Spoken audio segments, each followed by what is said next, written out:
Assalamualaikum warahmatullahi wabarakatuh. Bismillahirrahmanirrahim. Innal hamdalillah nahmaduhu wa nasta'inuhu wa nastaghfiruh. Wa na'udzu billahi min shururi anfusina wa min sayyiati a'malina. May yahdihillahu fala mudhillalah wa may yudlil fala hadiyalah. Asyhadu an la ilaha illallah wahdahu la syarikalah. Wa asyhadu anna Muhammadan abduhu wa rasuluh. Allahumma salli ala Muhammad wa ala ali Muhammad. Rabbi yassir wa la tu'assir bitammin bil khair. Rabbi shrah li sadri wa yassir li amri wahlul 'uqdatam min lisani yafqahu qawli. Allahumma iftah alaina hikmataka wanshur alaina min khazaini rahmatika ya arhamar rahimin. Wallahu allazi la ilaha illa huwa alimul ghaibi wasyahadah wa rahmanur rahim.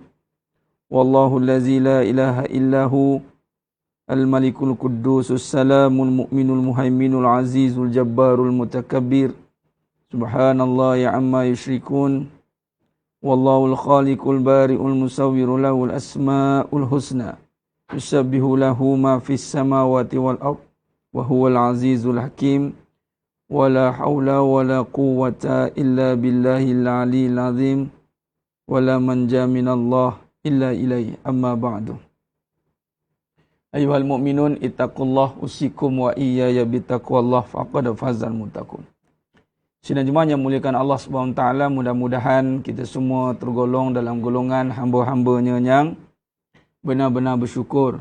Amin ya rabbal alamin. Seringkali saya ulang dalam setiap kali tausiah, tazkirah, kuliah di media sosial online ini, di masjid, di surau, menggunakan mukaddimah, mudah-mudahan kita menjadi hamba-Nya yang benar-benar bersyukur. Tanpa kesyukuran, maka tiadalah segala kenikmatan. Saya ulanglah sekali. Tanpa erti kefahaman sebenar tentang kesyukuran, maka tiada erti kenikmatan dalam kehidupan. Kerana kenikmatan duduknya pada kesyukuran. Nikmat. Nikmat bukan seronok. Sebab ada seronok yang tak nikmat. Nikmat ini dia lebih dalam daripada seronok. Nikmat ni dia mengatasi keseronokan. Apa dia? Itulah dipanggil kepuasan. Nikmat kepuasan.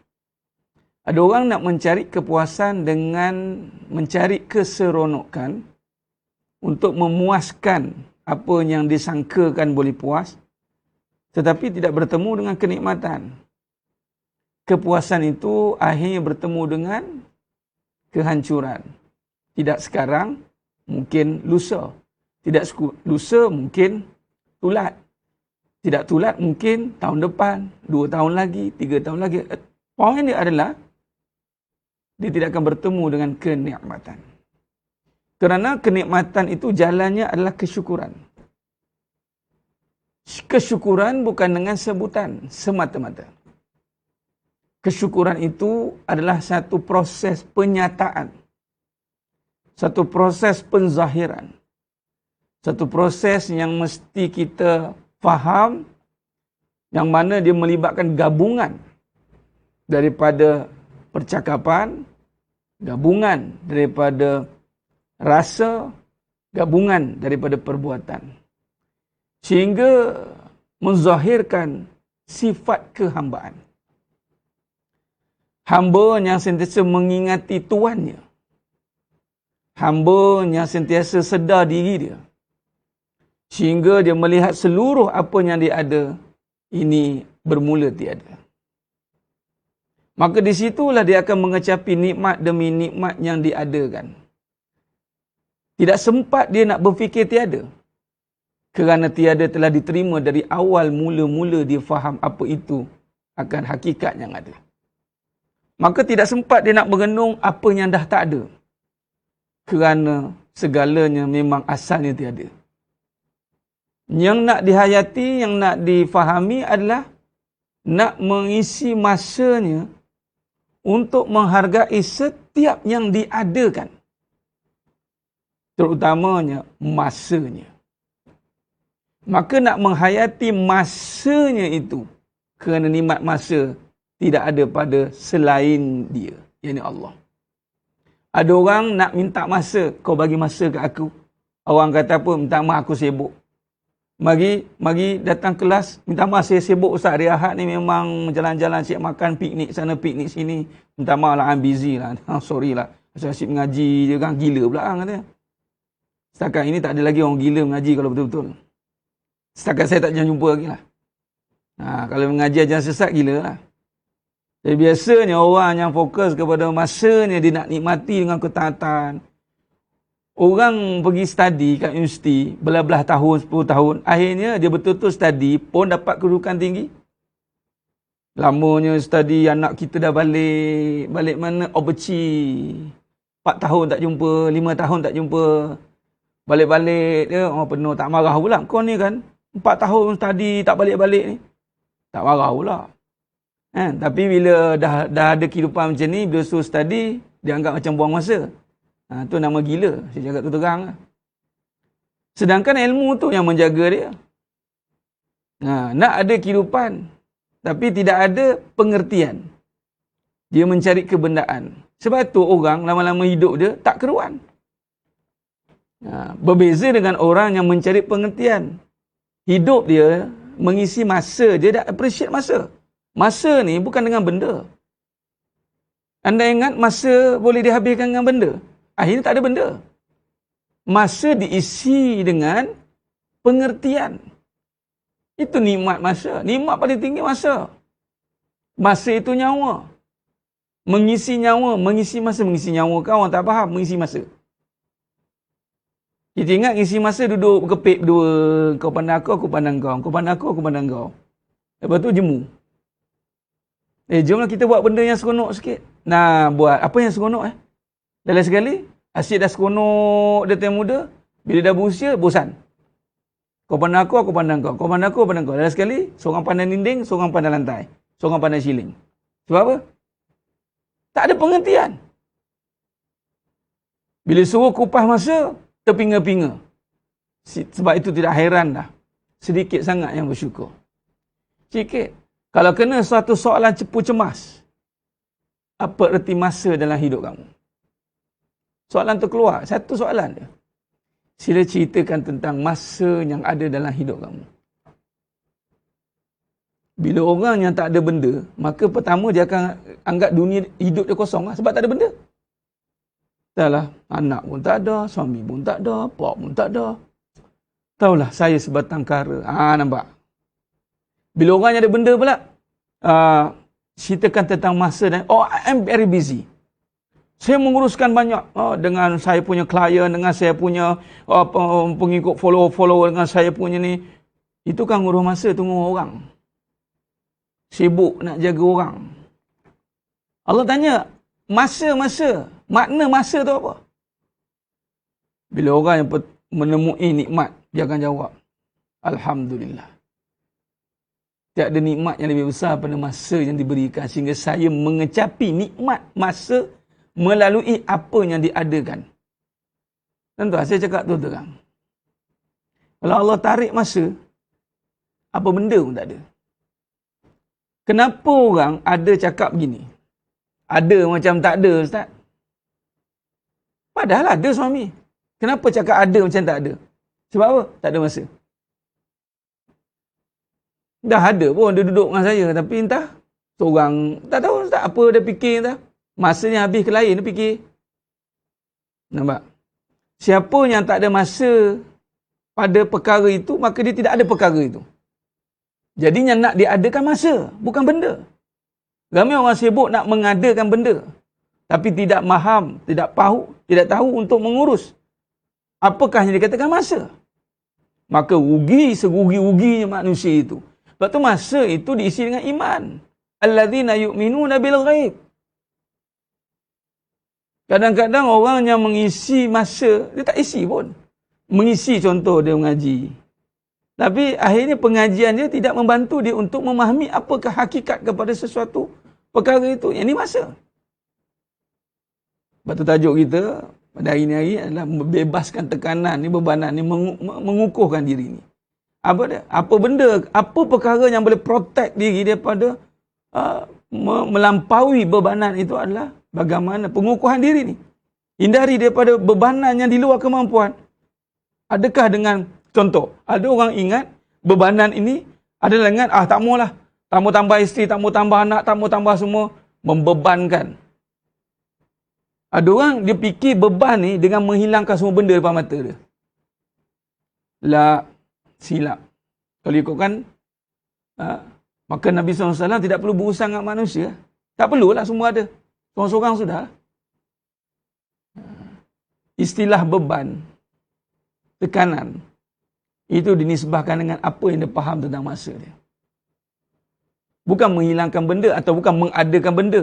Ada orang pula dia faham gini. Senanglah dia, ada orang gaji, ada orang itu, ada orang ini. Alah, senang dia. Ada banyak benda, ada itu, ada ni. Dia ingat bila banyak benda, anda boleh banyak masa. Anda ingat masa boleh dibeli dengan benda.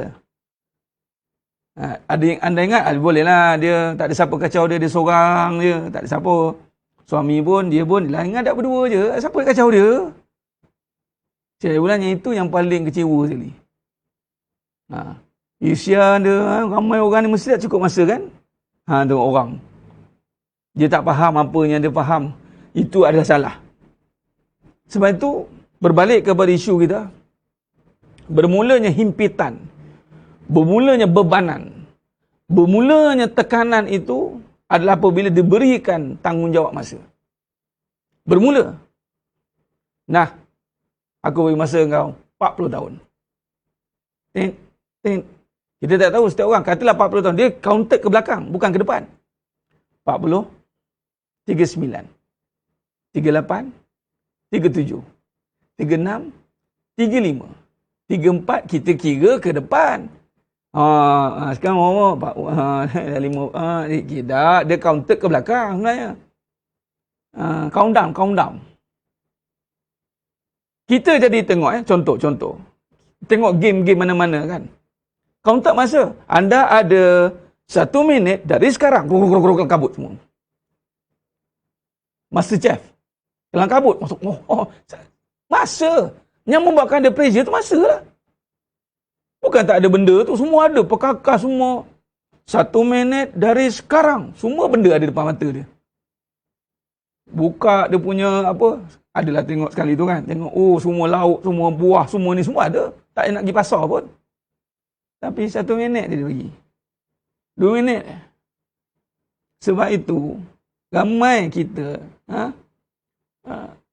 salah faham. Jawab periksa pun betul. Kelang kabut sebab masa. Peperiksaan bermula dari sekarang. Kejap-kejap tengok jam. 20. Kejap tengok jam. 20. Makin, okey. Pelajar semua. Masa tinggal lagi 15 minit kelang kabut. Dah habis jantung nak tercabut semua ni. Kenapa berbeza itu? Masa. Cuba jawab. Okey. Semua pelajar semua. Anda bebas masa nak jawab bila-bila. Tidur semua. Okey, bebas. Bila hantar. Kau sukalah hantar bila. Tapi saya bagi tempoh, dalam tempoh 2 jam dari sekarang. Sila siapkan kerja itu. Nak pula, pertama, masa tu 2 jam. Yang kedua, tak tahu nak buat apa. Duk tergebir-gebir kat depan tu. Sudah. Allah, nak buat apa ni? Nampak tidak? Jadi nampak dekat mana? Bukan soal berapa banyak yang anda ada. Soalnya bagaimana anda memahami tentang masa.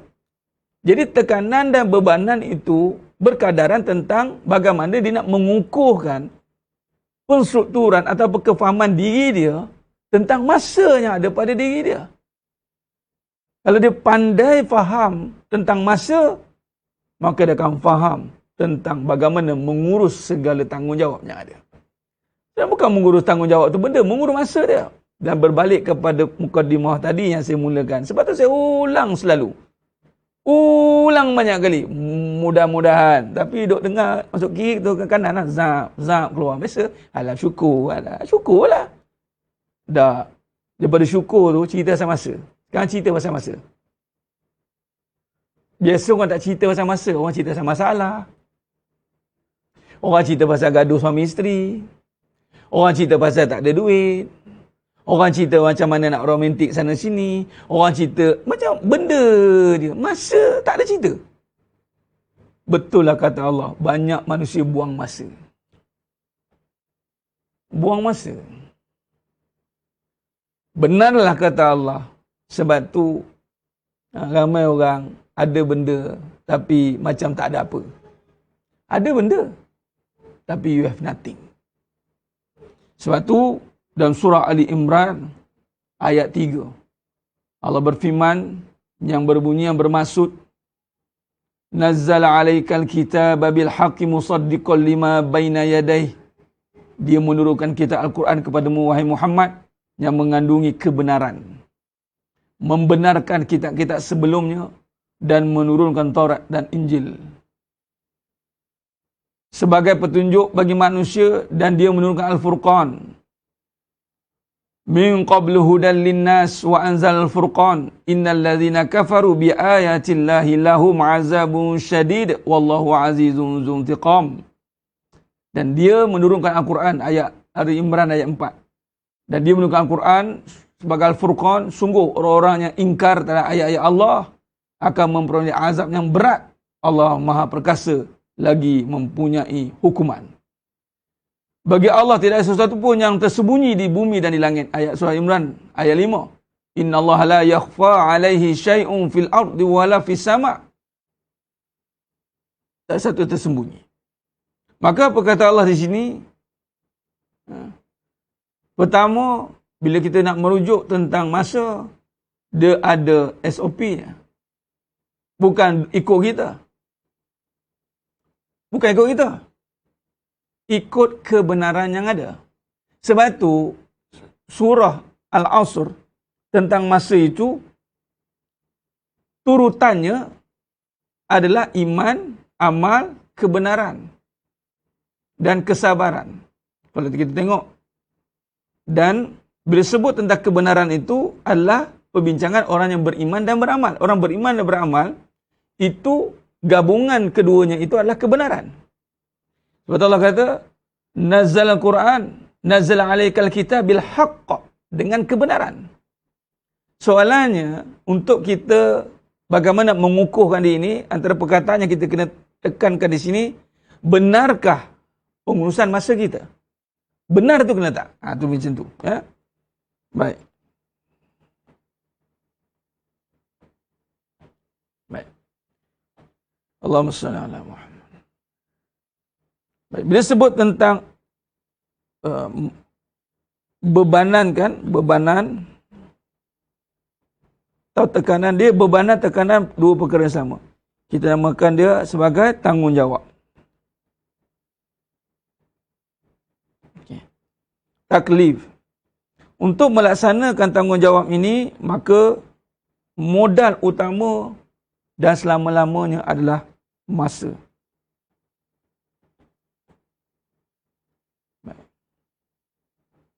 Bila masa, maka bagaimana nak mengatur ataupun nak memahami tentang masa ini, maka kita kena berujuk kepada Al-Quran.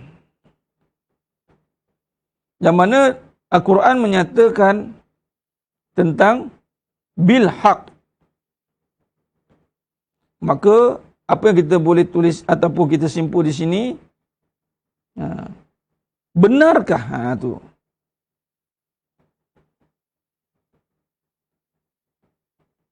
Masa yang digunakan. Atau dalam bahasa lain, adakah, ni soalan ni, adakah kita menggunakan masa pada perkara atau tempat yang benar? Nah, statement ni kena buat. Ni cara kita mengukuhkan ni. Mengukuhkan mesti kena bermula dengan soalan. Sebab tu kalau kita tengok pengukuhan, latihan pengukuhan, dimulakan dengan soalan lah. Nak tahu kita tahu kukuh tak kukuh, maka keluar soalan. Boleh jawab soalan dan sedapati soalan itu dijawab dengan kefahaman. Bukan dengan copy and paste. Cara dia sebenarnya menyemulakan Allah SWT. Ya?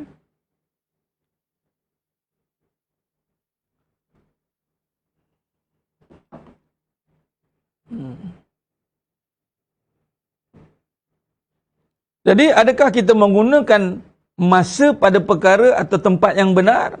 The big question. Ini ada hadis. Cuma saya olah kepada kehidupan, perbahasan kehidupan. Ingat 5 sebelum 5 tu. Itu cerita tentang masa lah. Dia merujuk kepada demi masa.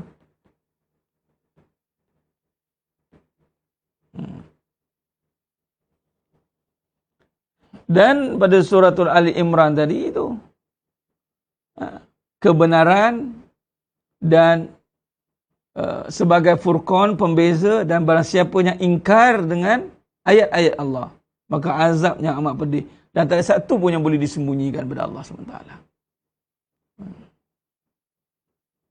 Baik, jadi sebenarnya SWT. Maka soalan ni bila kita ajukan, ini macam mana kita boleh ajukan soalan ni? Dengan ilmu lah. Sebab tu ilmu itu menjadi teras atau pembuka bicara bagi segala perkara itu dengan ilmu. Sebab tu ilmu menjadi tunjang dia.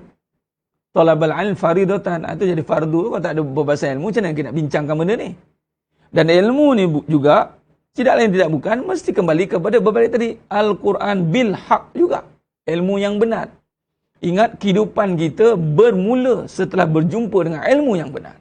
Bermulanya kehidupan itu dengan kebenaran. Bila dengan kebenaran, maka bagaimana nak faham kebenaran? Dengan ilmu yang benar. Bagaimana nak faham ilmu yang benar?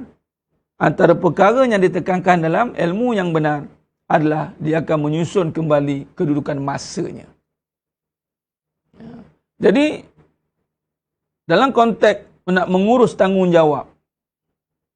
Sebab tanggungjawab ni kadang-kadang ada benda, dia begini. Ada benda yang tak disuruh kita buat. Tanggungjawab yang utama kita tak buat. Yang ni kadang-kadang kita konflik nak memahami tanggungjawab. Jadi nak faham tanggungjawab, faham masa dulu. Sebab ada orang kadang-kadang dia kata, ini tanggungjawab saya Ustaz. Saya kena sara anak-anak saya. Orang perempuan je cakap. Kamu nak kena sara anak-anak suami mana? Dah suami saya tak boleh harap Ustaz. Suami tak boleh harap. Jadi jatuh ke bahu saya lah tanggungjawab itu Ustaz. Nampak? Dia terus pergi pada keadaan. Saya kena jaga mak saya Ustaz. Anak lelaki perempuan, anak perempuan. Kena jaga mak. Tidak putus tali anak dengan mak. Siapa kata putus? Masalah kamu jaga ni. Saya kena kerah tenaga saya Ustaz. Saya kena cari duit untuk mak ayah saya. Ada suami tak? Saya dah beristeri Ustaz. Beratnya tanggungjawab saya. Macam pening sekejap. Tak ada orang lain ke apa? Tak, saya ni bukan soal orang lain. Saya rasa berterima kasih tu hutang budi. Mak saya melahirkan saya.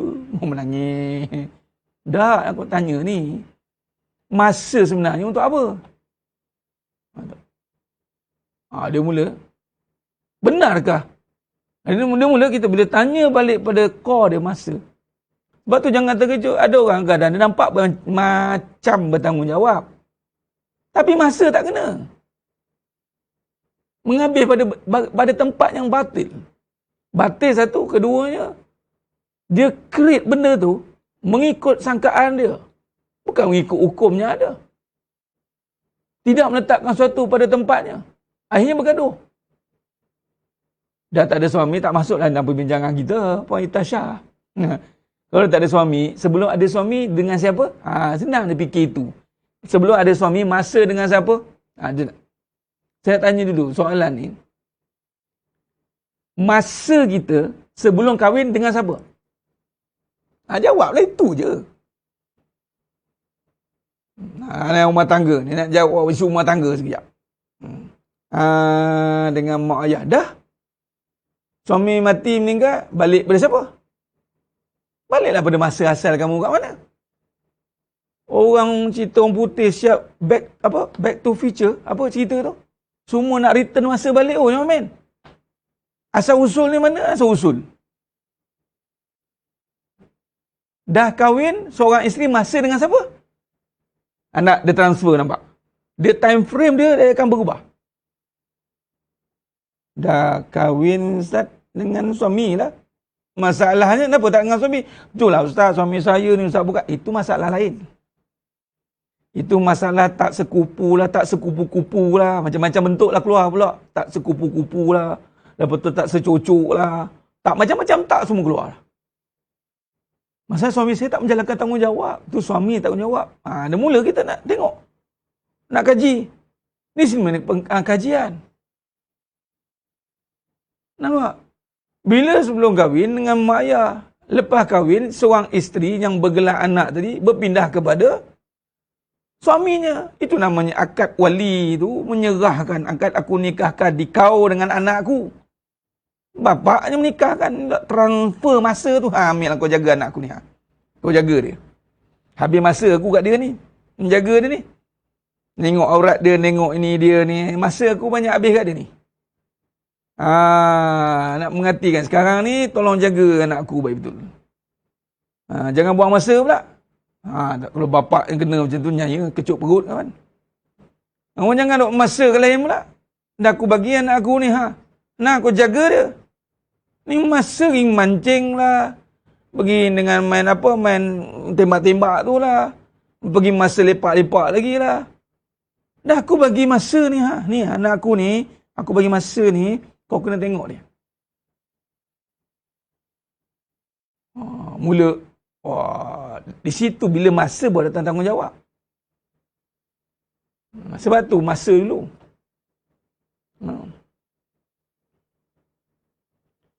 Orang agama sendiri cakap isteri kena jaga mak juga bila dah kahwin. Kadang baru nak belajar ni keliru. Tentang belajar. Ilmu kebenaran. Dia mungkin orang agama cakap berdasarkan keadaan. Tapi balik pada hukum. Balik pada hukum lah. Sebab tu bila bertembung pendapat, tengok hukum kata apa. Tak usah kata orang agama tak agama. Kita tengok hukum kata apa.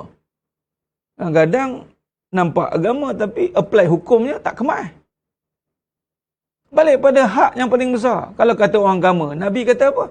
Siapa yang lebih berhak atas isteri? Nabi kata apa? Suamimu. Siapa yang lebih berhak atas suamimu? Mak dia.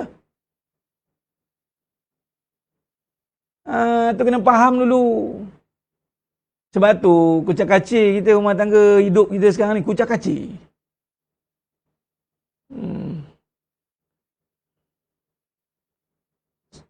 Bila faham tentang masa ni dengan kebenaran, me time pun tak ada sebenarnya.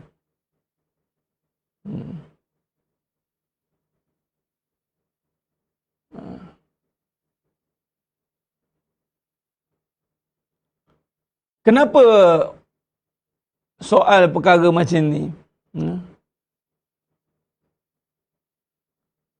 Kadang-kadang kita keliru sebab kedudukan. Biasa kalau kita kupas soal tadi masa nampak anak nak cerita kan. Akhirnya cerita banyak buang masa. Cerita masalah, cerita ni. Banyak cerita perasaan. Sekarang kita cerita hukum. Bila cerita hukum, pertama faham ni nak. Demi masa ni. Sebab tu kita kata tu perkukuhkan kefahaman. Mak, ayah. Ada anak.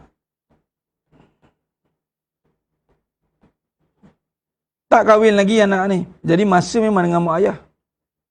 Anak laki, anak perempuan beza. Anak laki bila dia boleh berdikari dah, boleh menyara diri sendiri.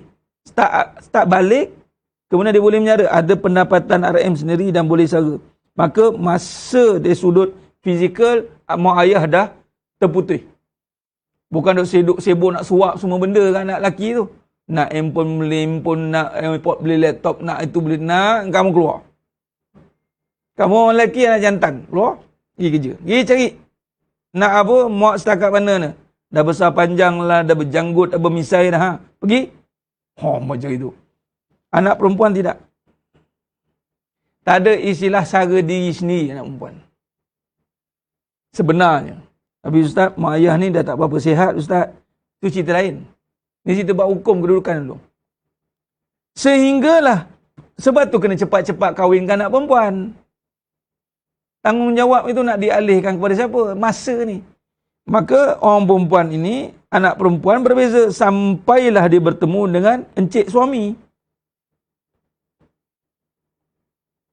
Encik suami pun kena faham lah. Memanglah macam mana ayahnya sara ni, suami kena bersedia sara lah isteri. Bukan kata wajarkah semua kita kena sediakan. Nak kena siku tu cakap itu.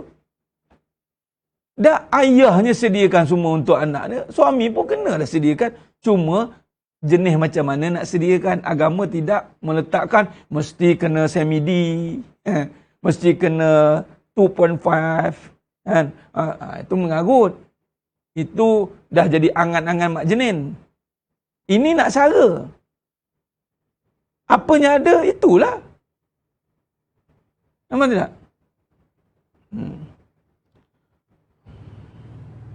Samalah kalau anak tu tidak dididik dengan baik, suami kena didik lah. Dia tak kisah. Dia tak ada, sebab anak ni, anak perempuan, tujuan pernikahan itu pendidikan. Tujuan ada mak anak ni, tujuan Allah bagi anak ni, nak didik. Bukan nak seronok. Bukan nak itu dia seronok dia. Ada anak nak didik.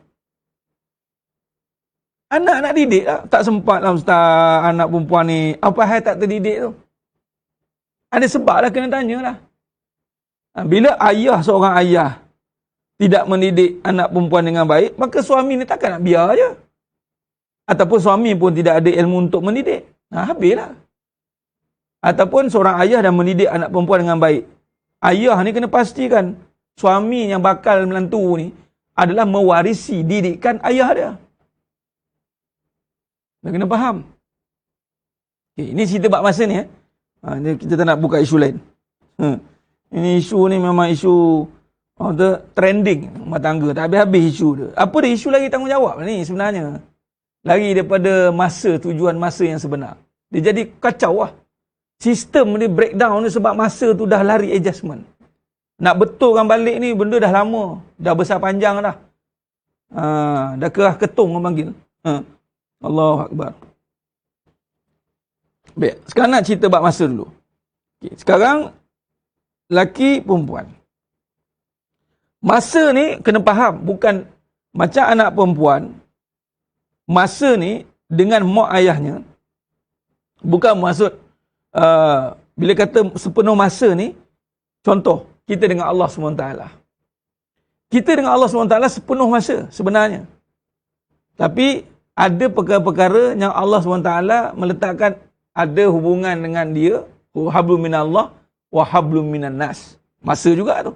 Cuma Allah bagi bahawa hablum minan nas pun sebenarnya adalah urusan masa dengan aku juga. Maksud apa? Anak perempuan memang masa ni pertama dengan mak ayah, tetapi apa saja yang mak ayahnya perlukan, maka sebenarnya anak perempuan melakukan atas keperluan mak ayahnya, bukan keperluan anak perempuan tu sendiri. Itu beza. Dia tak ada sendiri. Dia apa yang dia buat tu adalah keperluan mak ayah. Contoh mak ayahnya sakit, kemudian dah tak boleh nak cari pendapatan, anak perempuannya ada. Jadi anak perempuan tu, ya izinkan saya kerja ya. Boleh tak saya nak bantu ayah gini-gini. Ayah pun cakap, bolehlah nak, kamu pun tak apalah tolong. Bukan kata anak perempuan tu sendiri-sendiri, saya nak ada pendapatan sendiri ya. Saya nak bantu. Dia pula yang overclaim kadang-kadang tu. Ni banyak terbalik ni. Tengok, ya ayah sakit, ayah ni tak apa ya. Tapi kalau ayah kata, kamu jangan, bapa masih boleh lagi, kamu jangan. Tak boleh ya. Sama dengan suami. Dia lelaki, bila dia dah berdikari, maka ni atas diri sini, lelaki pula beza. Dia ada atas diri dia sendiri dan tanggungjawab yang masih berterusan kepada mak dan ayahnya. Masa dia bermaksud anak lelaki ini masanya masih bila dia dah berdikari, pertama untuk diri dia, untuk keluarga masih ada. Apa? Mak ayah. Apa saja keperluan mak dan ayahnya yang diperlukan. Contoh, sama konsep macam anak perempuan tadi. Mak ayah ni dah uzur, tak ada mata pencarian ke, maka anak lelaki dia kena bantu mak ayah, dan memang itulah sepatutnya. Dan ketika dirinya, anak lelaki ni mula ada tanggungan isterinya, maka bertambahlah tanggungan dia dan isterinya pula. Masih kewajipan, memang wajib pada diri dan isteri. Tetapi masa dengan keluarganya masih berterusan. Tidak putus. Dari segi kemaslahatan mak ayah je, si anak lelaki ni masih bertanggungjawab. Tetapi di sini datangnya kedudukan hukum, di sini utama, di sini kewajipannya. Wajib di sini. Wajib pada diri dan isteri anak. Utama di sini. Ini kita dah bincangkan. Contoh seorang anak lelaki tidak mengutamakan dah mak dia. Sekadar buat yang wajib. Utama tinggal. Maka kewajipannya bimbang tidak sempurna. Contoh, solat. Itu wajib. Tetapi dia tidak utamakan awal waktu. Ini utama. Ni dia. Ni masa ni. Ini konsep masa. Dia bukan memilih. Dia tak ada pilihan sebenarnya kita ni. Dia kena mengurus. Tak perlu bercita-cita tinggi Puan Nurul Faizura. Dah jadi ketua bidadari tak bercita-cita tinggi ke? Ni nak geram ni. Ada ke tak bercita-cita tinggi tu? Apa ingat? Jadi tak ada kerja, tak ada masuk universiti, tak bercita-cita tinggi. Mentaliti yang perlu dihancurkan. Minta maaf. Inilah biasanya kadang-kadang timbulnya kerosakan ni. Okey. Dah, inilah berlakunya kerosakan. Bila kita cerita tentang keutamaan hukum makam, tiba-tiba, kalau macam tu tak boleh tinggi lah. Kalau macam tak boleh lah Ustaz. Duduk rumah, duduk kat dapur lah. Okey.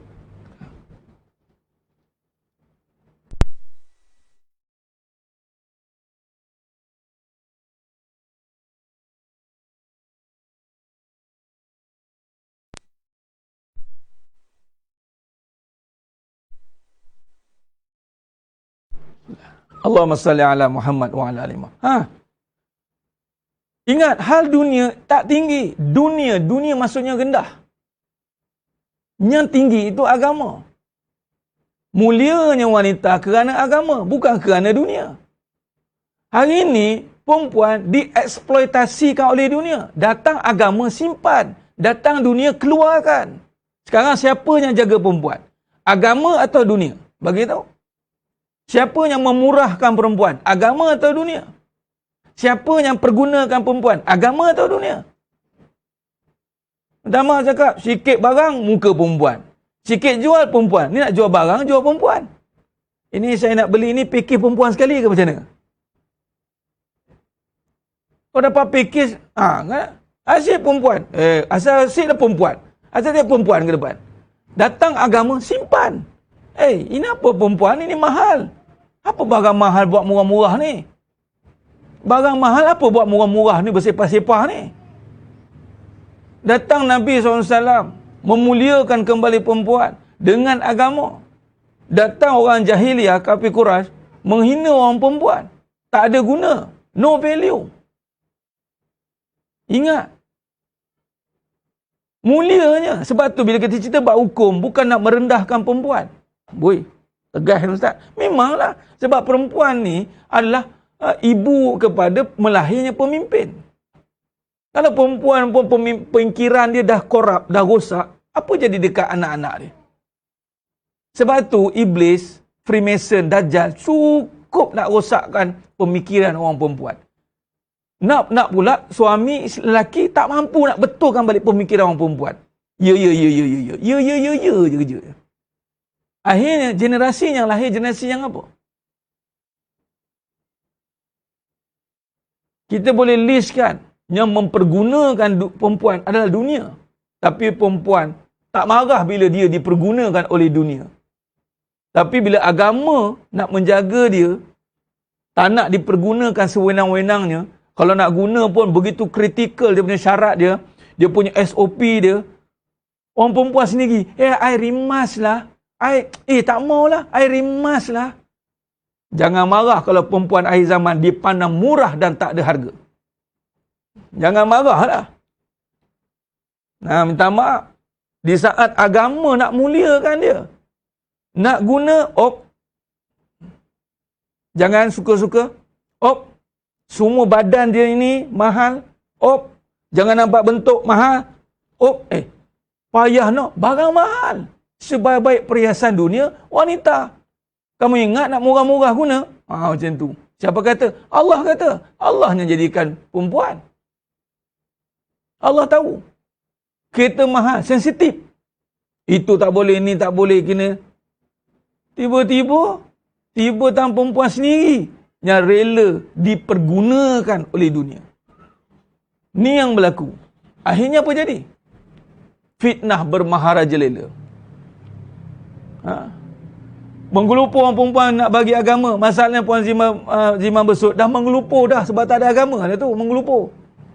Bukan menggelupur nak bagi agama. Tak ada agama lah dia menggelupur tu. Elok-elok disimpan di tempat yang bagus, yang baik. Tengok mentaliti fitnah zaman. Pertama tadi soalan tadi. Tak boleh bercita-cita tinggi lah Ustaz. Nampak. Melihat kaum perempuan ni, sepatutnya dah tinggi tempatnya tanpa perlu ada cita-cita pun. Tuan-tuan, minta saya nak tanya soalan. Gagak lah.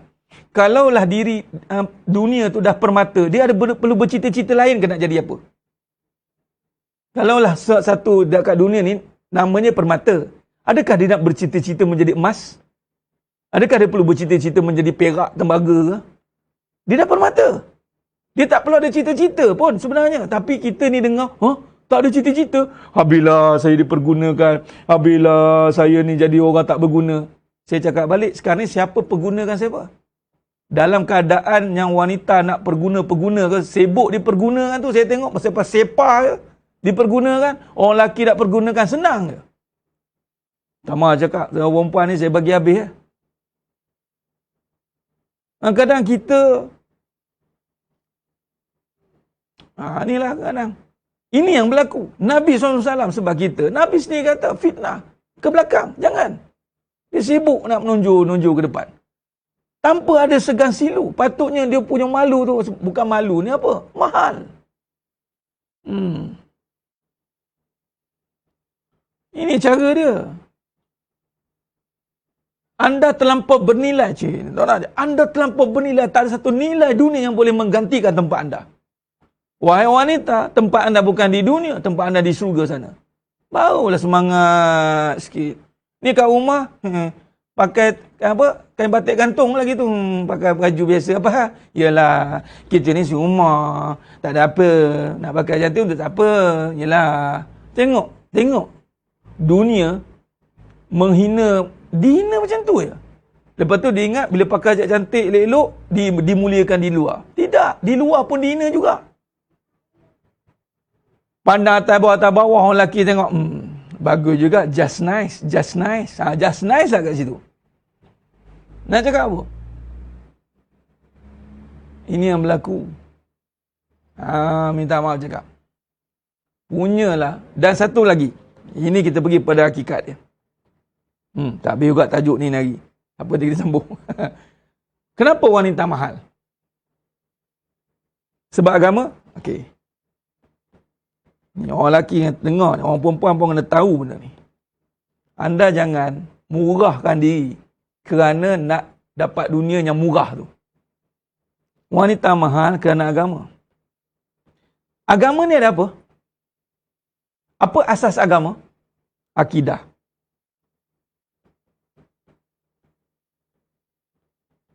Awaluddin ma'rifatul akidah. Tauhid. Anda tahu tidak? Akidah ni sebenarnya duduk pada wanita. Sebab tu isu banyak berlaku pada wanita ni ada isu sebenarnya akidah. Apa dia? Contoh kahwin lagi. Akidah. Jangan menduakan, jangan syirikkan saya. Jangan syirikkan saya. Ibarat gitulah. Kerana apa? Kasih sayang ni dibubuh kat perempuan. Kasih sayang Allah letak kat perempuan. Itu namanya rahim. Orang lelaki ada rahim, begitu?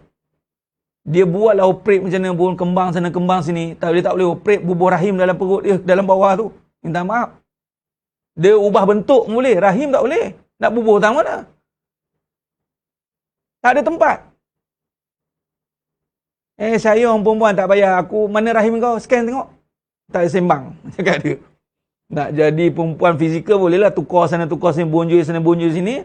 Tukar siap operate semua bawah tu. Saya nak tanya, mana rahim? Bila scan, ini perut, ni tali perut kau dia. Tali perut. Ini tak ada pun rahim. Kau jadi lelaki balik. Bukan semua mudah nak jadi perempuan. Bukan ingat jadi perempuan, kau tukar tu, tukar ni, bubuh bawah tu, tukar jadi kelamin perempuan, jadi perempuan. No way. Orang perempuan itu mulia kerana padanya tu rahim. Rahim ni internasional. Semua panggil rahim. Rahim wanita. Pada rahim itulah duduknya kejadian manusia. Di situlah duduknya kekuasaan Allah Ta'ala yang menghidupkan, yang memati, yang mengeluarkan daripada yang hidup itu, yang mati. Asalnya dalam perut rahim itu mati, dihidupkan. Ini. Jadi orang perempuan, anda mulia. Kerana sebab tu protection menjaga rahim tu tinggi.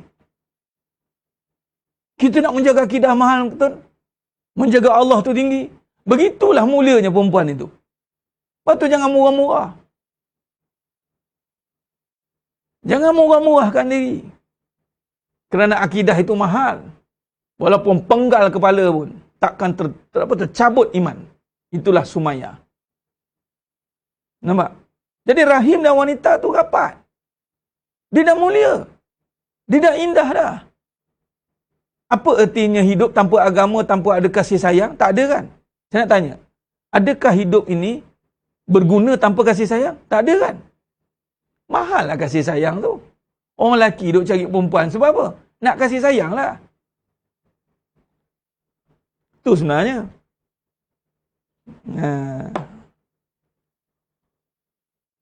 Sifat itu. Rahim tu terjemahan lah. Tapi dia ada kait bila kita pergi pada hakikat. Ar-Rahman, Ar-Rahim.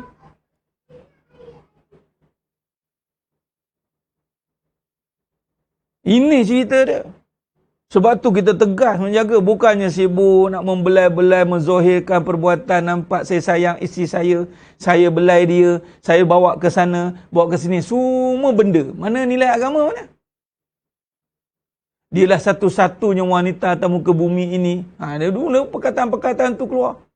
Yang perempuan tu kali. Dia tak nampak dia tu mahal sebab agama. Bukan sebab dimahalkan oleh suami dia.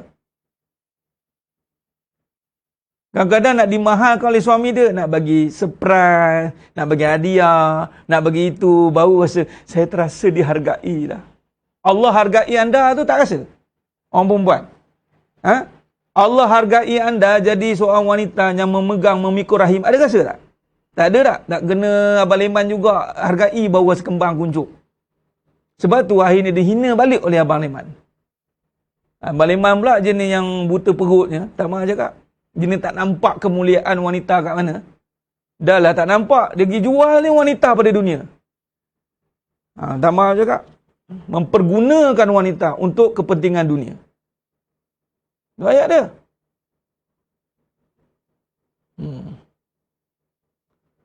Tak ada istilah mahal pada hantaran. Hantaran tidak dikira mahal. Kalau boleh dibeli, kalau dibayar. Mahal ni tak terbayar. Baru tu mahal. Berapa? 100 juta. Ada orang yang 200 juta boleh bayar. Berapa? 1 bilion. Ada orang ada 2 bilion boleh bayar. Selagi boleh bayar, tak mahal. Sebab tu jangan terkejut. Ada orang tu yang macam nak tercabut wire kan. Tak mahal, 400 ribu je. Ini ala 3. Alah tak mahal. Memanglah dia boleh bayar. Taklah mahal. Kita nak bayar 40 ringgit pun ketal-ketal lutut. Mahalnya. Mahal bagi kita, tidak bagi dia. Jadi apa istilah mahal? Mahal ni, orang ada duit pun tak boleh bayar. Apa dia? Syurga. Dan wanita, tempatnya di syurga. Allah tak jadikan wanita tempat kat neraka sebenarnya. Asal perempuan kepada mana? Syurga kan? Ada kisah wanita dijadikan daripada neraka? Tak. Wanita yang neraka yang masuk neraka. Itu je. Itu pun tak kerti bahasa lagi. Payah nak fahamkan kadang tu. Awak ni tempat kat syurga. Allah jadikan dah. Daripada syurga. Tapi sebab geram nak dunia punya pasal, tak apalah, neraka pun neraka lah. Biar abang je lah masuk syurga seorang-seorang. Ya Allah, ada pesen gitu. Tak ada. Wanita mahal. Sebab tu mahar, mas kahwin, mana ada letak harga? Kita je letak antara mengarut-ngarut. Agama tak letak pun syarat gitu. Tak ada. Mana ada amount?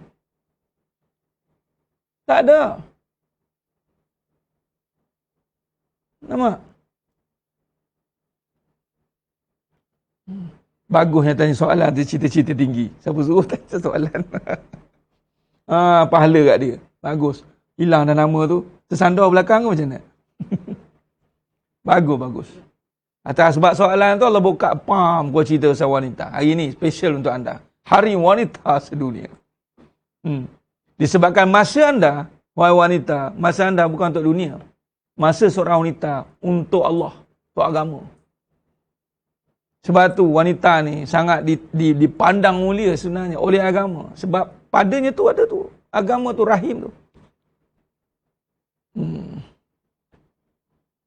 Tak nak dunia dah, nak syurga je. Baguslah nak syurga. Tapi dalam tak nak tu dunia datang, jangan main-main.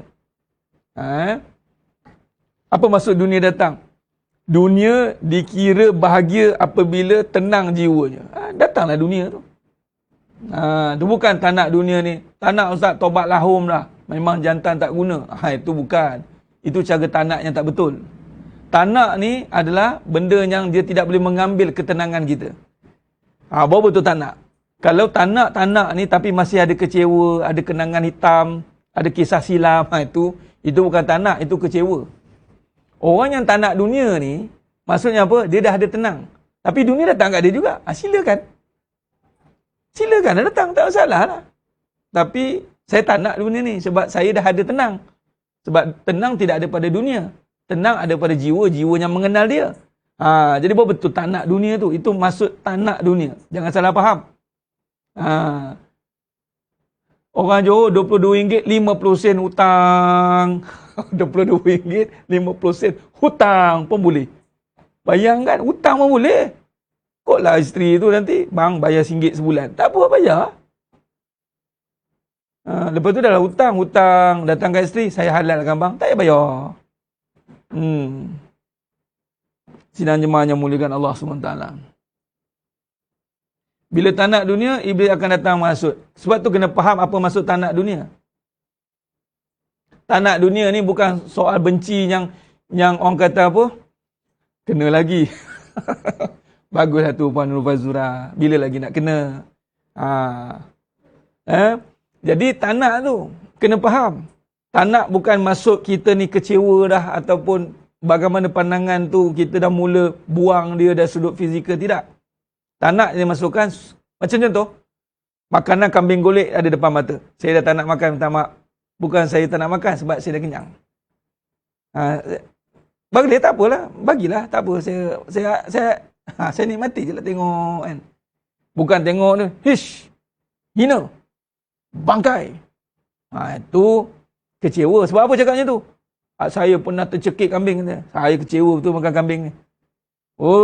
Geram saya. Tu orang kecewa.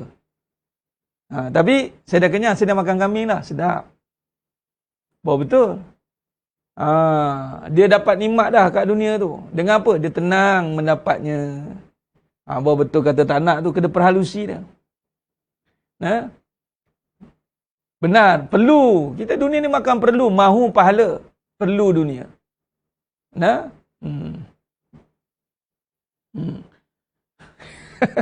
Betul tu kan. Ada kena blok pula kan saya kan. Dah lah Facebook pun dah blok lah banyak. Baik. Jadi sidang jemaah yang muliakan Allah. Baik. Berbalik pada perbincangan masa. Kita nak bagi tahu. Dalam kedudukan. Bila sebut masa ni. Berbalik kepada kedudukan kita sebenarnya diletakkan di mana. Macam tadi kan. Kedudukan ini contoh solat. Wajib utama. Jadi masa ni bukan suruh pilih. Kita kena aturkan kedudukan kita ni. Solat pada diri kita itu wajib. Jadi nak tak nak aku kena bagi masa. Baik, awal waktu tu utama. Dua-dua kena aturkan. Mesti solat awal waktu. Jadi masa dia tak terbuang lah. Dia cara dia gitu. Nah, jadi kita faham masa tu kita nak letakkan. Ni baru betul. Orang kata apa? Barulah benar dalam pengurusan masa di saat dia faham, oh solat tu wajib, jadi aku kena bagi masa untuk memastikan aku mampu menunaikannya. Okey, satu. Kedua, tidak cukup menunaikan kalau tidak awal waktu, maka aku kena usahakan awal waktu. Barulah masa tu sempurna. Siapa nak dengan lelaki contoh wajib untuk mendidik isteri, menafkahi isteri. Wajib. Maka aku perlu bagi masa untuk menunaikan benda tu. Nak mendidik, kena bagi masa. Dan masa ni fleksibel. Masa ni bukan 2 jam, 3 jam. Masa ni adalah satu, orang kata apa, kesungguhan yang kita nak berikan. Bukan soal lama atau sekejap. Ini pun nanti kita bincang juga nanti. Bukan soal lama atau kejap. Soalnya sungguh mana nak bagi masa tu. Ada orang kadang-kadang dia duduk dengan isteri dia 3 jam. Tapi langsung tak ada fokus, tak ada apa-apa. Ada orang duduk 30 minit. Tapi dia panggil apa? Kualiti dia. Kualiti ni bukan soal banyak atau sikit. Kualiti ni sungguh mana dia nak bagi. Itu cara dia. Okay, baik. Bila wajib pada diri dia pun wajib untuk ilmu, wajib nafkahi diri juga. Dia bukan kata nafkah orang, dia diri tu. Sebab tu zakat fitrah diri dan tanggungan. Dia tak ada, tak apa saya tak nak diri saya dah, tak apa, saya tak nak diri saya. Dah kalau kamu tak ada, macam mana nak bayar yang lain? Oh iya tak iya juga ya. Dan diri pun kenalah juga. Tu dia panggil nafkah diri. Tu dia. Diri tambah seorang lagi. Ustaz, bukan seorang lagi. Ustaz, seorang lagi. Ikutlah berapa nak seorang lagi tu. Faham? Okey. Jadi, masa ni nak diberikan sesungguh-sungguhnya. Macam mana nak bagi masa sungguh-sungguh ni? Bukan kita punya. Mintalah Allah turunkan keberkatan masa. Atau bincang bab keberkatan pula. Baik, bila kita nak bagi keberkatan ataupun kesungguhan masa beristeri, adakah dengan mengabaikan keluarga orang lelaki? Tidak. Dua-dua penting. Jadi kena utamakan juga, kena uruskan keluarga. Okey, minta ke Allah. Bantu. Maka dua-dua pun dijaga dengan baik. Nah, bagi seorang isteri pula, ya Allah, keutamaan itu tetap ada pada keluarga. Masih mengutamakan anak perempuan. Tapi kewajipan dia tak ada. Kewajipan dia itu pada suami dia. Utama boleh. Keutamaan juga sebab keluarga tetap yang utama. Dia bukannya menjadi kedua, ketiga, keempat. Tidak. Utama sebab dari keluarga kan. Cuma dah tak ada tanggungjawab, kewajipan. Dah tak perlu nak bagi masa macam dulu. Tu maksud dia. Memang takkan putus silaturahim, takkan putus seorang isteri yang bergelar anak dengan keluarga dia. Tapi dari sudut fizikal, nak kena nafkah bagi duit ke, tak ada. Tak ada kewajipan bagi seorang isteri. Tapi nak utamakan, silakan utama ni mengikutlah keperluan. Kalau perlu waktu itu, perlukan dia, pergilah. Tak ada masalah. Tapi masalahnya, dia letakkan itu juga sebagai kewajipan. Kadang-kadang mengalahkan apa yang wajib. Tengok. Sebab tu bagi seorang isteri, kewajipan dia pada suami dia. Kewajipan pada suami, kena selesaikan suami lah. Tanpa mengabaikan keluarganya. Okay. Bila abai ni apa? Mendoakan keluarga. Dia tidak lagi lah pada fizikal. Sebab sebelum kahwin pun tak ada tanggungjawab fizikal pada mak ayah. Ni pun mak ayah pun kena hati-hati. Suami dalam penjara, orang suami hendak ni, itu kena, bila dah dalam itu ada musyaqqah tu, maka mahkamah akan tentukan. Untuk tanzul hak ke, dipisahkan, wallahualam. Itu kena bincang dengan pihak berkuasa. Tapi, kalau ada persetujuan pada isteri untuk berlapang dada, tanzul hak, maka dia mengambil alih tanggungjawab suami lah. Tapi bukan tanggungjawab isteri tau. Tanggungjawab suami, dia ambil seketika. Dia bukannya selama-lamanya. Baik, jadi anak perempuan yang berhati.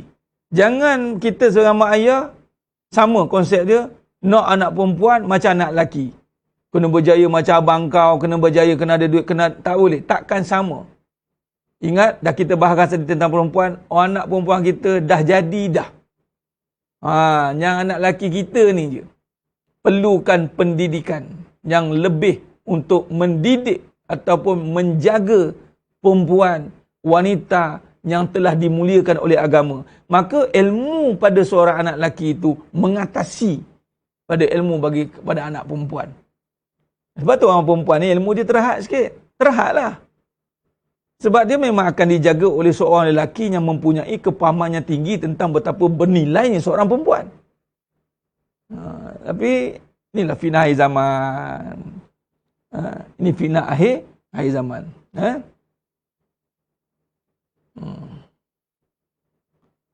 Baik. Jadi sidang jemaah yang muliakan Allah SWT. Maka di situlah barulah kita boleh faham masa kita. Masa kita tu kat mana? Benarnya kita duduk pada masa yang mana?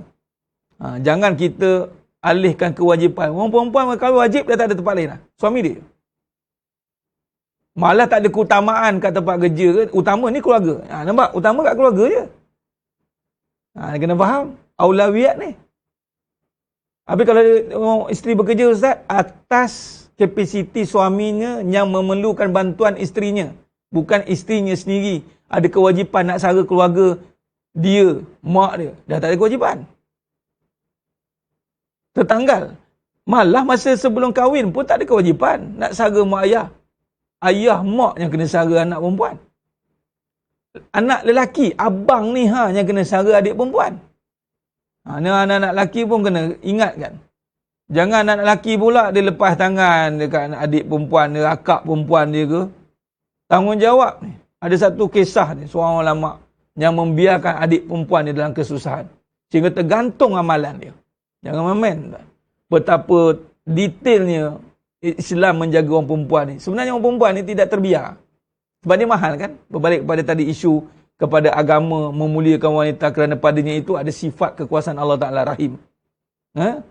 Baik. Senangnya orang perempuan? Memang. Bukannya senangnya perempuan. Allah nak senangkan orang perempuan. Orang lelaki pun sama. Allah tak nak susahkan. Tak ada. Litashqa.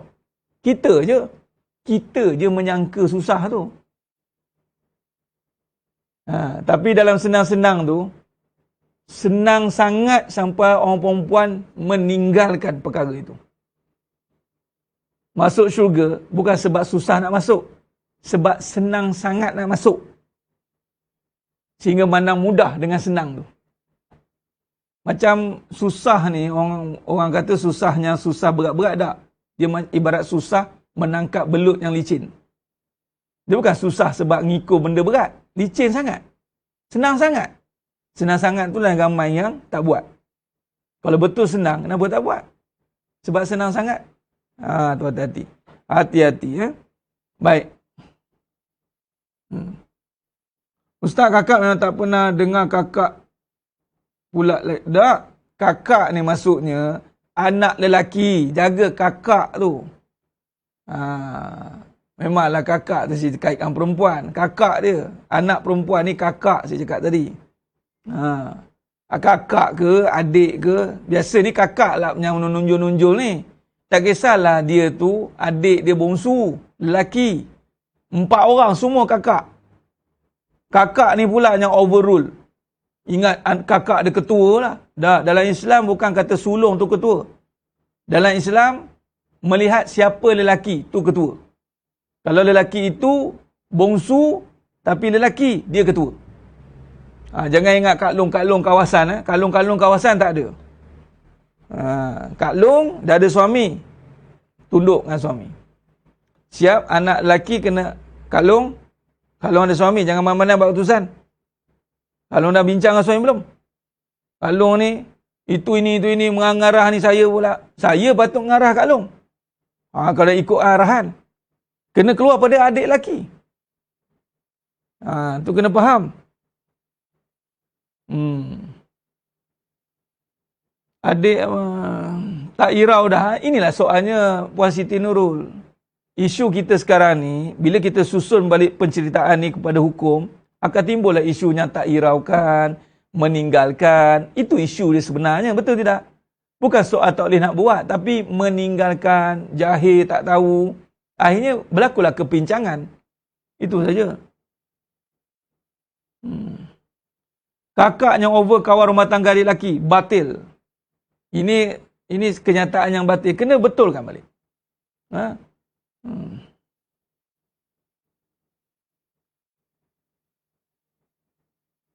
Allah sebenarnya memang nak mudahkan kita. Sebab tu adanya kuasa Allah. Sebab apa ada kuasa Allah? Sebab nak mudahkan kita lah. Sebab apa Allah kata jangan rasa diri berkuasa? Sebab Allah nak bagi kuasa dia lah. Itu sebenarnya mudah. Ustaz, saya tak ada kuasa, Ustaz. Memanglah. Kalau kita ada kuasa, semua benda kita kena urus pula. Sebab tu kita tak boleh ada kuasa, sebab yang berkuasa hanya Allah. Allah yang mentadbir seluruhnya. Kita hanya mengatur, mengikut apa yang disuruh olehnya. Dengan keadaan tiada daya, tiada kuasa. Maka sebab tak ada daya, tak ada kuasa, itulah Allah tolong. Sebab tu bukan kata senang ni, senang-senang. Tidak. Allah senangkan dengan kuasa Allah. Tapi manusia berpaling daripada kuasa Allah tadi, nampak?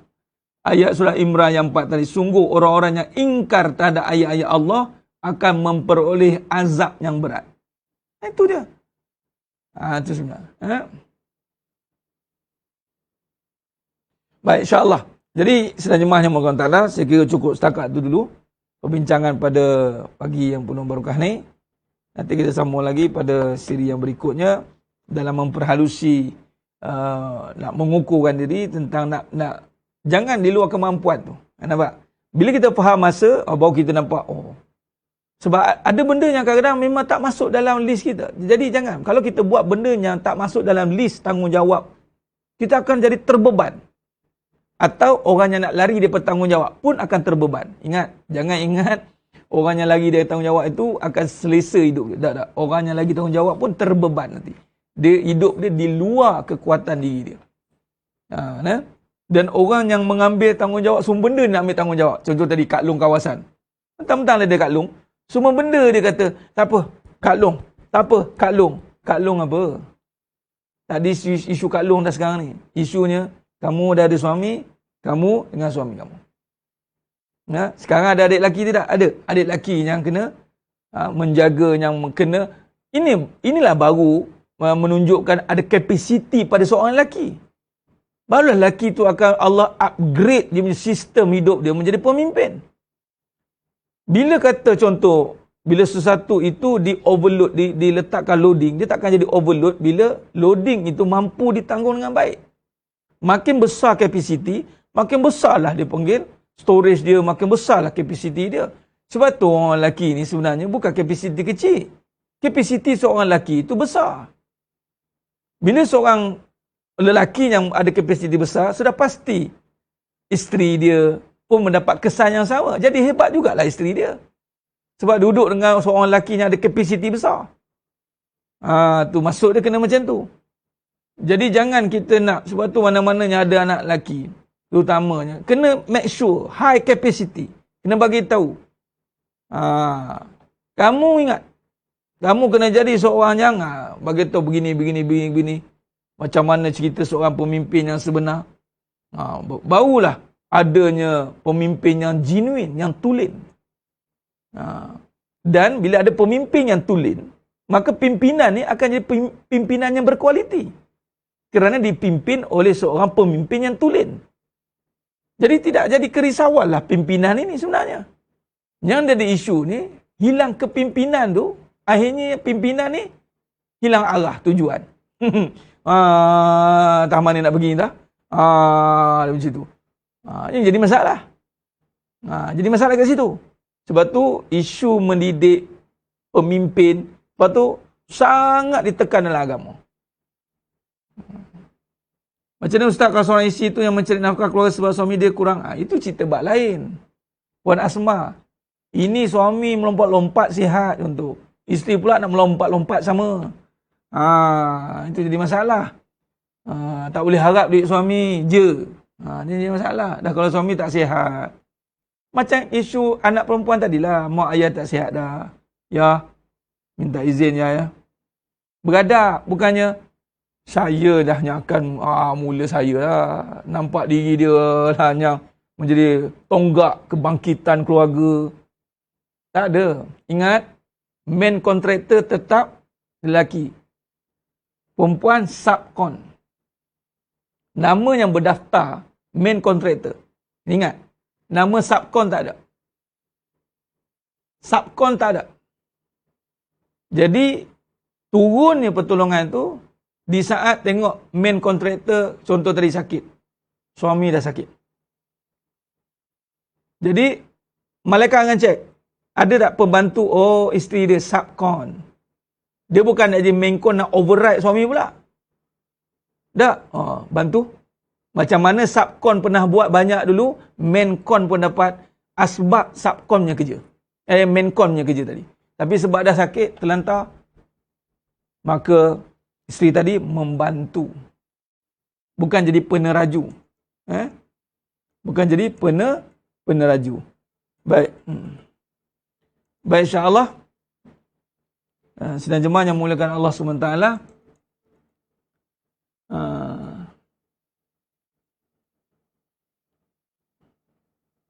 Baik. Saya kira cukup setakat tu dulu. Kalau tidak ada anak lelaki, boleh bagi tanggungjawab pada menantu seperti urus tanah pusaka. Menantu, ingat dia anak lelaki, menantu ni dia masih ada keutamaan pada mak ayah dia. Boleh bagi, tetapi bukan membebankan ataupun meletakkan kamu mesti kewajipan, tak ada. Sebab keutamaan tetap pada mak ayah dan isteri. Bukan mak mertua. Tapi membantu atas ihsan, itu silakan. Tak ada anak lelaki kan? Tapi biasanya Allah Ta'ala susun cantik. Biasa kalau tak ada anak lelaki, akan ada menantu lelaki yang berperanan sebagai anak lelaki. Tanpa mengetepikan keutamaan mak dan ayah dia. Sebab keutamaan ada ketaatan. Taat ini dia kena menurut perintah.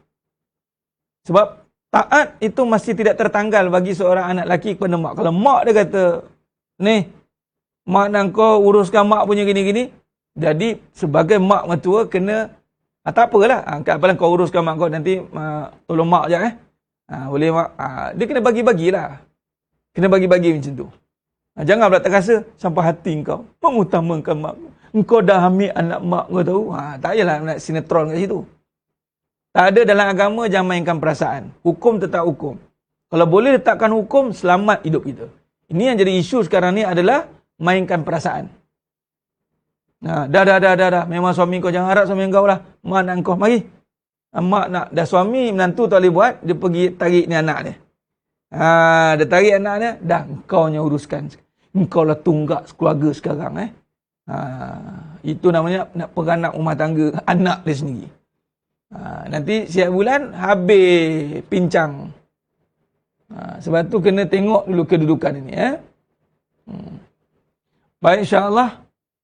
Apa pun, bila balik kepada letakkan hukum keutamaan, insya-Allah Allah akan tunjukkan jalan. Don't worry. Ya Puan Zarina Adam, memang ini dia tidak akan wujudkan kepada keharmonian pun. Adik laki pun takkan bagi rumah tangga macam tu. Kita boleh tengok balik. Kalau buka tanya, mesti ada isu. Itu saja. Benar, ni perumpamaan yang bagus Tuan Syed. Tepat, lori yang berjalan atas jalan raya bukan suka-suka senang-senang nak angkut semua benda. Dia mesti ada kelulusan. JPJ tengok, ini barang apa? Ni lori ni tak kena ni. Kena saman.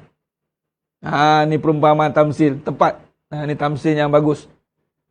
Jadi, walaupun kita ni lori besar kontainer. Besar. Tak semua barang boleh naik atas tu. Malah kena ada kelulusan dulu. Kan kena roblok tengok barang yang... nak pula barang haram. Habis. Tak bermaksud ada kapasiti boleh tanggung semua. Sebab tu agama ni mudah. Mudah sebab dia memudahkan urusan manusia. Orang yang tak nak ikut agama je, dia akan jadi susah. Baik, insya-Allah.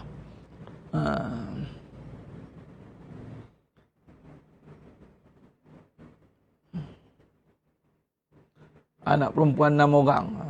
InsyaAllah, moga-moga lah. Anak perempuan 6 orang, kalau kita didik anak perempuan tu jadi isteri solehah. Kita jangan tengok menantu tu. Tengok anak perempuan yang dididik jadi isteri solehah. Agak-agak kat mana tempat mak dia? Allah. Sebab tu anak perempuan. Ni, isteri-isteri, ibu-ibu yang ada anak perempuan. Tarik. Pegang telinga anak perempuan tu. Mak nak kau jadi isteri solehah. Kau ingat sikit. Ni mak bagi warning kat kau ni. Kau jadi isteri solehah. Kau jangan nak macam-macam. Itu aset dia. Anak-anak perempuan, mak-mak yang ada anak perempuan. Dia ada tiket besar. Sebab solehah ni, dia orang apa ke? VVVIP tiket. Dan memang hadis jelas, anak isteri yang solehah tu ada. Jadi, ini satu tiket peluang. Bukan kata, pergi, kamu ingat ni, pastikan suami kamu soleh tau. Dah kena racun dengan mak dia lah. Bila kau cek suami kau tu, dia bangun subuh awal tak? Itu dia cek. Kau tengok suami kau tu.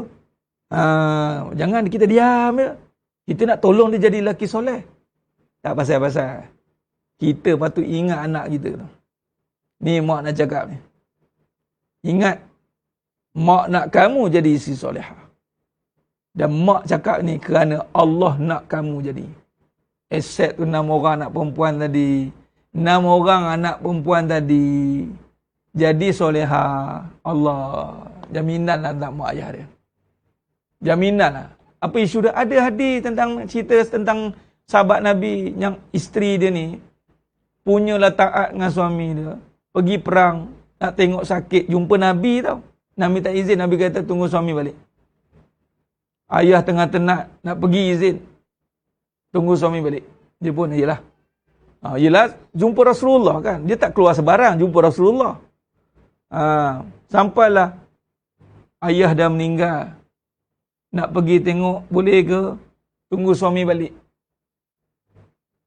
Sampai dia. Sampai meninggal tu Nabi kata apa? Syurga buat ayah kamu. Masya Allah. Tengok. Itulah kadang-kadang anak orang perempuan. Jangan nak mainkan emosi je lah. Sedih, sayang mak. Tapi jadi isi dahaka. Bahawa benda tak ke mana macam tu. Kalau betul sayang mak ayah, jadi anak atau isteri yang solehah. Dia menjamin sebenarnya. Jaminan menunjukkan mak tu dapat tiket. Masya Allah. Ingat? Bukan sibuk dengan suami dia, tapi sibuk ingatkan kau jadi solehah, kau jadi solehah. Jangan sibuk sibuk ke lain. Janganlah saya tak ada anak lelaki, semua anak perempuan. Jangan pandang ke situ. Baik, insyaAllah saya kira cukup setakat tu dulu. Moga-moga Allah rahmati kita semua. Petang ni pukul 5.30 saya ada kuliah jemputan dengan surau An-Nur 5.30 di PACE. Jemput adik semua 5.30. Mungkin tengoklah mak surat dibacakan sekali ke, tengok nanti. Saya akan maklumkan dalam live tu. Pukul 5.30 nanti insya-Allah jemput semuanya hadir ni. Imarahkan PACE surau An-Nur insya-Allah. Alhamdulillah. Terima kasih banyak. Aku qouli hadza wa astaghfirullah azim li wa lakum. Wabila taufiq wal hidayah. Assalamualaikum warahmatullahi wabarakatuh. Kita tangguh dengan tasbih kafarah dan surat Al-As. Subhanakallahumma wa bihamdik asyhadu an la ilaha illa anta astaghfiruka. Bismillahirrahmanirrahim wal 'asr. Innal insana lafi khusr illa allazina amanu wa 'amilus solihat wa tawassaw bil haqq wa tawassaw bis sabr. Wallahu a'lam bissawab. Takbir. Allahu akbar.